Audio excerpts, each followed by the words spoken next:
Bagamat nasa West Philippines na ang super bagyong Uwan, patuloy pa ring binabayo ng daluyo ang dalampasigan ng palanan Isabela kaninang umaga November 10. So, wala na. Mga mababasag na bangka. Sa video, madidinig ang pangamba ng video uploader.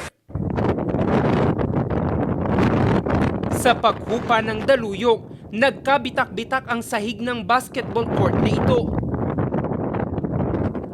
Halos magiba na rin ang gusaling ito matapos mistulang walisin ng daluyong ang sahig at dingding nito. Ang Alpha Company ng 95th Infantry Battalion nagsagawa na ng clearing operation sa mga nagtumbahang puno sa bayan ng Palanan. Ganito rin ang sitwasyon sa bayan ng Dibilacan, kung saan nagtulungan ang mga otoridad sa pagsasagawa ng clearing operation. Sa bayan ng Rojas, idineploy na ng BFP ang kanilang bangka para maghatid sa mga residenteng binaha. Sa bayan ng Santo Tomas, Isabela, binabantayan ang pagtaas palalo ng lebel ng ilog sa barangay San Roque. Sa tala ng Isabela PDRRMO, higit 15,000 pamilya o katumbas ng higit sa 47,000 individual ang nananatili ngayon sa mga evacuation centers sa probinsya. Inaasahan po na tataas pa rin ang itong mga bilang ng ating mga evacuees dahil as of the moment patuloy pa rin pong nakatutok ang buong pwersa po ng pamahalang panlalawigan ng Isabela dahil sa continuous po na pagtaas ng level ng tubig sa iba't ibang mga rivers po dito sa Isabela. Hindi naman nakaligtas sa gupit ng superbagyong Uwan ang probinsya ng Cagayan. Sa bayan ng Piat, isinara sa mga motorista ang Tatena Bridge sa pag-apaw ng Chico River. Sa barangay Santa Barbara sa kaparehong bayan, sinagip ng pinagsanib na pwersa ng TFLC QRT Amulong Wasar Team ang isang 73 anyo sa pasyente at bedridden matapos matrap ito sa kanilang bahay sa pagtaas ng lebel ng tubig. Ligtas naman na naihatid ang pasyente sa ospital. Hindi naman nakaligtas sa tubig baha ang barangay Barangquag sa bayan ng Tuaw, Cagayan. Ang ilan sa mga bahay inabot ng gabewang hanggang lampas taong baha. Dahil sa pagbaha, ipinatong muna sa lamesa ang pinaglalamayang labi na ito. Nagtumbahang puno naman ang bumungad sa barangay Bacolod sa bayan ng Alcala.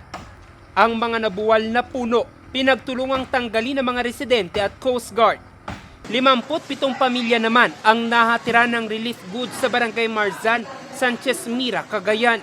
Samantala, nagsimula ng bumalik sa kanilang mga bahay ang ilang evacuees sa barangay Tabak sa bayan ng Bugay. Sa inisyal na datos ng Cagayan PDRRMO, nasa 8,642 na pamilya o katumbas ng 24,048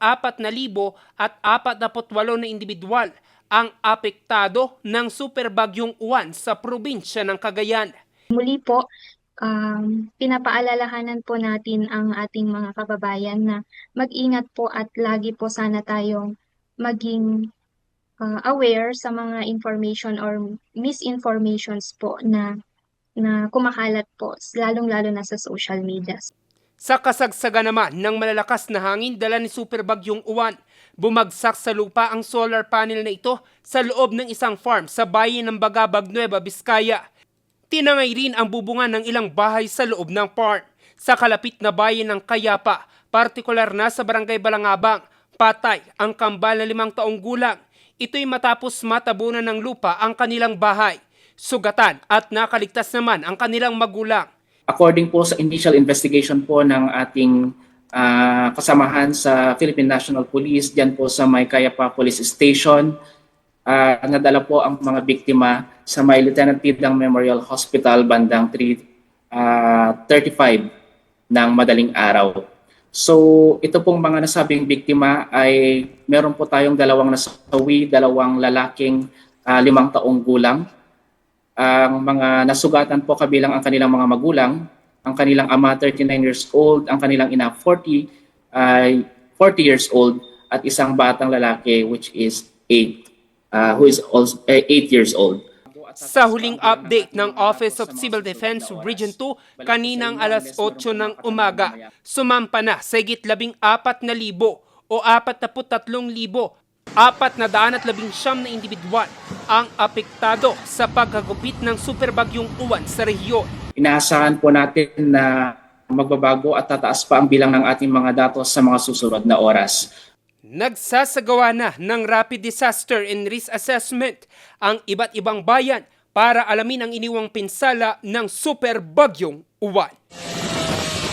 Jose Robert Inventor, RNG News.